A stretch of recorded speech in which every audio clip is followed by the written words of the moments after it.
বিমল স্টেশনে পৌঁছে যখন ওর হাত ঘড়িটার দিকে তাকালো তখন ঘড়িতে রাত 9:15 বাজে। টিকিট কাউন্টারে বসে থাকা লোকটাকে বিমল জিজ্ঞাসা করলো, এই যে শুনছেন দাদা, বলছি দিল্লি যাওয়ার ট্রেনটা কি চলে গেছে? লোকটা বলল, হ্যাঁ, এই মিনিট 5 আগেই গেছে। বিমল একটু নিচু স্বরে জবাব দিল, তা দিল্লি যাওয়ার আর কোনো ট্রেন নেই? একটা লাস্ট ট্রেন আছে রাত 10:30 নাগাদ। আপনার যদি কোনো অসুবিধা না হয় তাহলে আপনি লাস্ট ট্রেনে যেতে পারেন, তবে সাবধান, অনেক সময় লাস্ট ট্রেনে জার্নির অভিজ্ঞতা খুব একটা ভালো হয় না। না না, আমার কোনো অসুবিধা নেই, আমি লাস্ট ট্রেনেই যাব। তাছাড়া আমার লাস্ট ট্রেনে জার্নির অভিজ্ঞতা আছে, আমি অনেকবারই লাস্ট ট্রেনে জার্নি করেছি। তাহলেই ভালো, আপনার যাত্রা শুভ হোক। আপনি ওয়েটিং রুমে অপেক্ষা করুন, ট্রেন এলে আপনাকে জানানো হবে। ঠিক আছে, ধন্যবাদ। টিকিট কাউন্টার লাগোয়া ওয়েটিং রুম। বিমল বাইরে থেকে দেখলো ওয়েটিং রুমটা পুরো ফাঁকা। বিমল ওয়েটিং রুমের বড় কাঁচের দরজা ঠেলে ভিতরে ঢুকলো। ওয়েটিং রুমে বসার জন্য 5-6টা সোফা রাখা ছিল। তার মধ্যে থেকে একটা সোফা নির্বাচন করে বিমল তাতে বসলো এবং কাঁধ থেকে ব্যাগটা খুলে সোফার উপর রাখলো।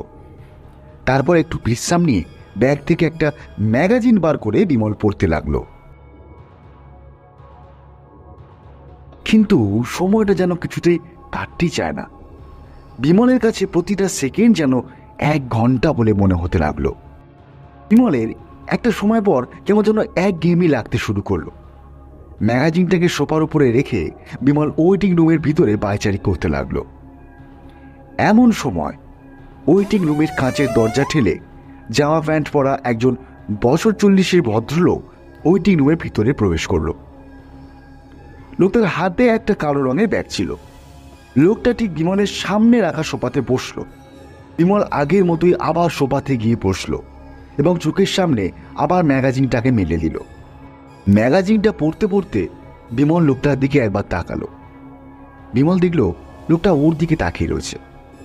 বিমলের মনে হলো হয়তো লোকটা ওর সঙ্গে কথা বলতে চায়, কিন্তু ওকে চুপচাপ দেখে লোকটা হয়তো ওর সাথে কথা বলার সাহস পাচ্ছে না। ওয়েটিং রুমের ভিতরে বেশ কয়েক মিনিট নিস্তব্ধতা বিরাজ করলো। তারপর ওয়েটিং রুমে নিস্তব্ধতা ভঙ্গ করে বিমল লোকটাকে জিজ্ঞেস করলো, আপনি কোথায় যাবেন?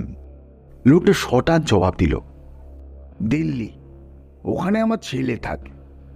এখানে আমি একটা বেসরকারি ব্যাংকে চাকরি করতাম, সবে মাত্র 4 দিন হলো রিটায়ার করেছি, তাই আর এখানে থাকবো না, ছেলের কাছেই চলে যাচ্ছি আর কি। আর আপনি? আমিও আপনারই মতো দিল্লি যাব।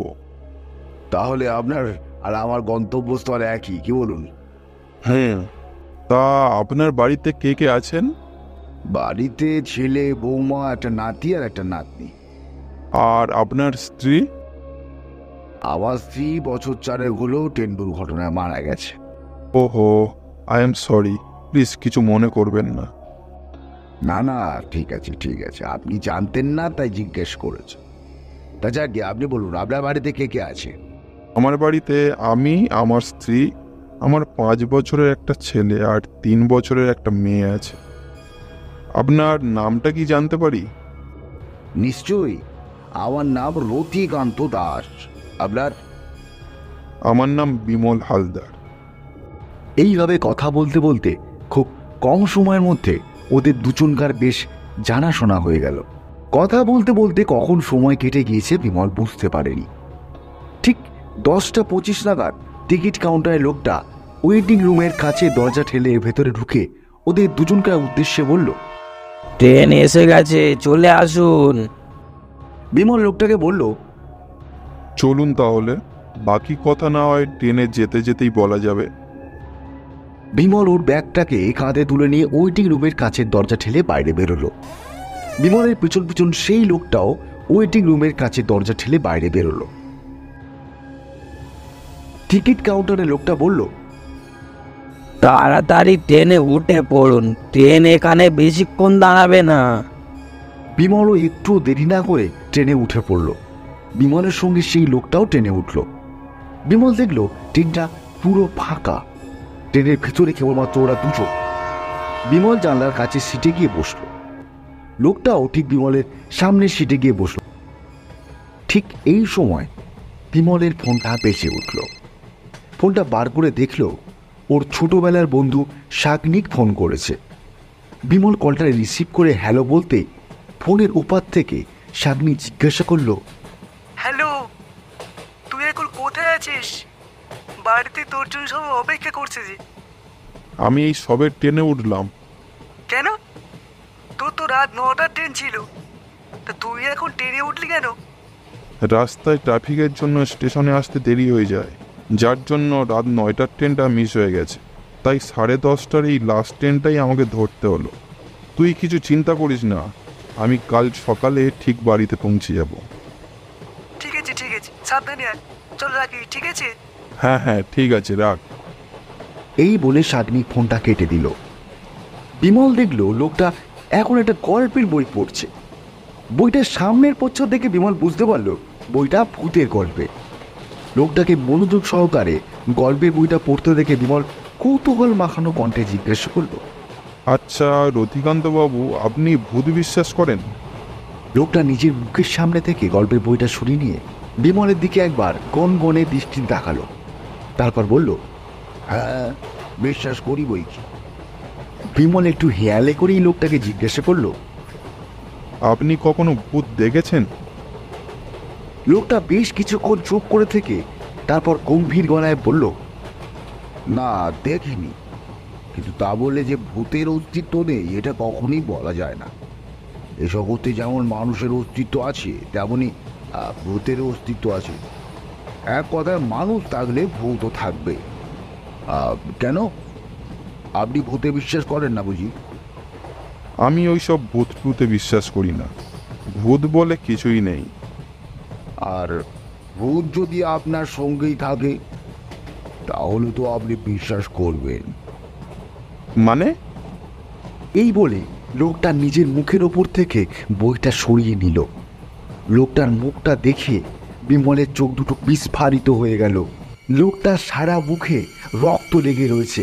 থুতনির একটা কোনো ভারী জিনিসে আঘাত লাগার ফলে থেতলে গেছে। লোকটার সমস্ত কাপড় জামাতে রক্ত লেগে রয়েছে। এই ভয়ানক দৃশ্য দেখার পর বিমলের গলা যেন শুকিয়ে গিয়েছে। বিমল অনেক চেষ্টা করার পরও ওর গলা দিয়ে কোনো আওয়াজ বেরোলো না।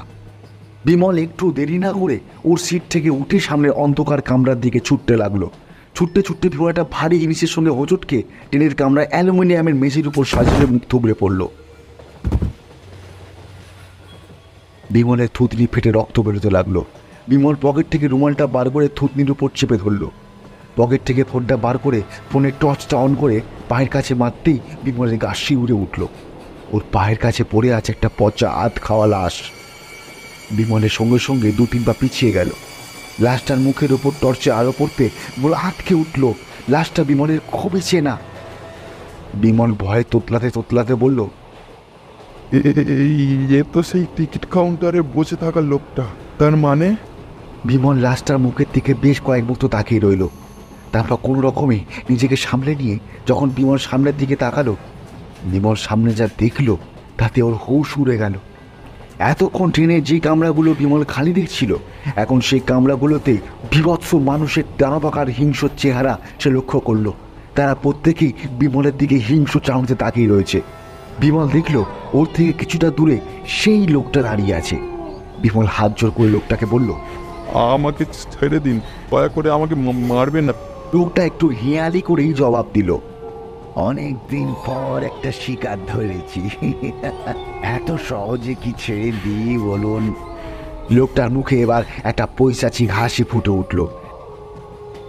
ঠিক তখনই সেই দানবাকার মানুষগুলো বিমলের দিকে ছুটে আসতে লাগলো। বিমল কি করে ভেবে পাচ্ছিল না। ভয়ে বিমলের হাত পা পাথর হয়ে গেল। সে থরথর করে কাঁপতে লাগলো। দেখতে দেখতে সেই মানুষগুলো বিমলের উপর ঝাঁপিয়ে পড়ল। মানুষগুলো তাদের ধারালো দাঁত দিয়ে বিমলের শরীরে কামড় বসাতে লাগলো এবং বিমলের শরীর থেকে মাংস ছিঁড়ে ছিঁড়ে খেতে লাগলো। বিমল নিজেকে ওই হিংস্র মানুষগুলোর আক্রোশ থেকে বাঁচানোর অনেক চেষ্টা করলো। এতগুলো হিংস্র মানুষের কাছে বিমল নিজেকে অসহায় বলে মনে করতে লাগলো। বিমল যন্ত্রণায় চিৎকার করে উঠল, কিন্তু এখানে বিমলের চিৎকার শোনার কেউ নেই। ট্রেনের হুইসেলের শব্দে বিমলের চিৎকারও যেন মিলিয়ে গেল।